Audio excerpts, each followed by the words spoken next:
Jews in 1925 totaled 564,000 in Germany, less than 1% of the population. Two-thirds of the Jews lived in cities of over 100,000 people. About 50% lived in the 7 largest communities like Berlin. One-third of the Jews lived in small or medium-sized cities or in rural communities. In smaller communities and rural areas, Jews engaged in petty trade, traditional crafts, and providing services to German farmers. In Berlin, 70% of Jews lived in 5 neighborhoods. 46% were self-employed. 33% of Jews were in white-collar jobs compared to 12.5% of the general population. Very few Jews were in the upper classes, the professional military, or in the political elite. In the 1920s, few Jews in Berlin were working class or in heavy industry.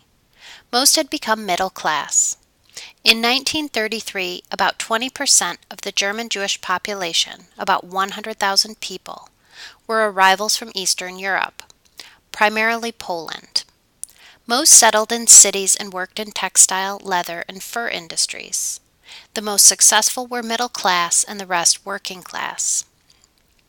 As early as 1911, the Jewish population was an aging community due to low birth rates, high natural deaths to births, and high intermarriage rates.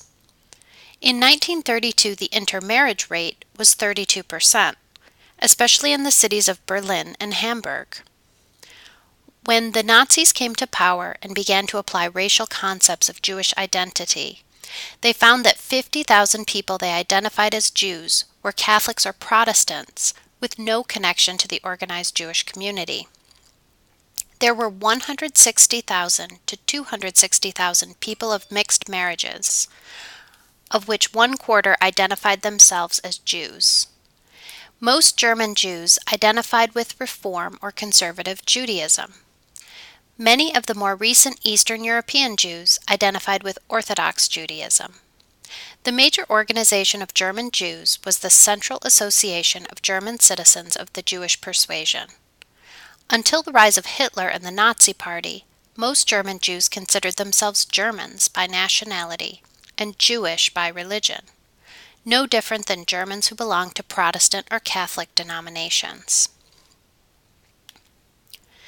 German government policies from 1933 to 1935 turned German Jews into public pariahs. Jewish women shared the fate of the men. Jews faced economic decline, social ostracism, and loss of faith in the future, especially for their children. Members of the Jewish community shared feelings of disbelief, outrage, and fear at German policies. Initially, women were spared the public attacks on Jewish men.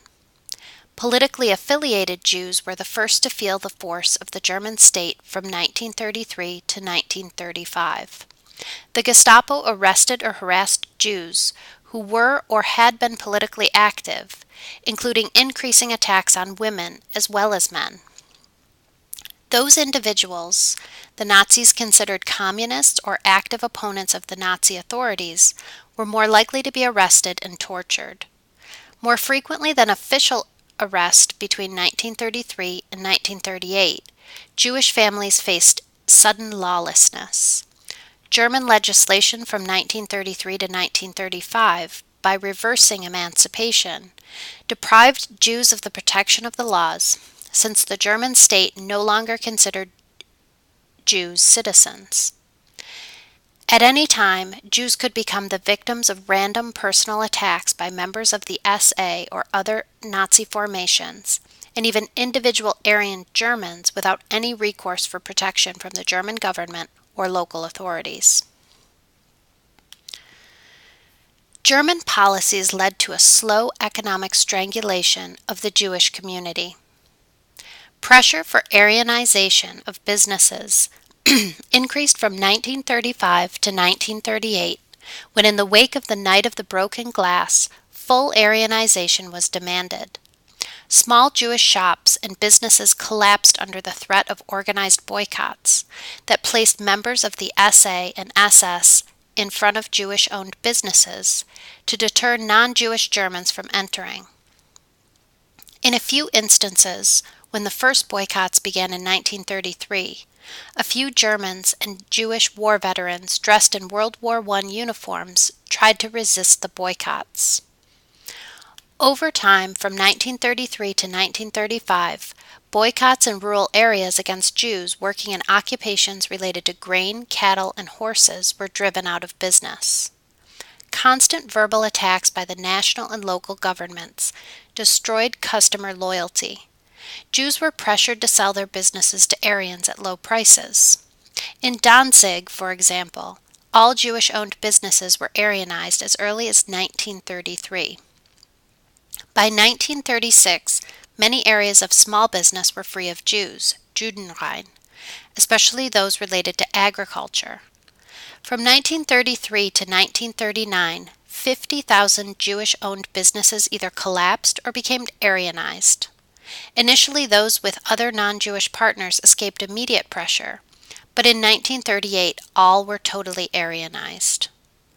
German laws in 1933 forced Jews out of the civil service, teaching, law, medicine, and the professions. Aryans replaced Jews, which gave non-Jewish Germans a financial stake in German anti-Jewish policies. The German Doctors Group expelled Jews in June of 1933. The exclusion of Jews from film, theater, music, and the arts in September 1933 added to the ranks of the unemployed, with few opportunities available but labor. The increased restrictions drained the savings of families that had any prior to 1933 and increased the burden on Jewish communal organizations with limited ability to raise funds to meet the needs of the increasingly impoverished Jewish community. The number of Jews unable to find work increased from 1933 to 1938, with no options available within Germany. Some Jews were retrained by Zionist groups, and by 1941, when the Germans closed the gates, about 17,000 retrained German Jews escaped to Palestine. Young women under 35 were the most likely members of the Jewish community to still find work from 1933 to 1938. Job prospects for males were bleak. In 1933, 8% of Jews were manual workers, and if they could find work in 1938, 56% of those were manual laborers. The Jewish organizations opened soup kitchens in Berlin to feed the poorest members of the community. By 1936, an increasing number of Jews became dependent on used clothing and subsidies from Jewish organizations. The Central Organization of German Jews concentrated its budget on emigration and the rest on welfare work to aid the poorest created by the Nuremberg Laws.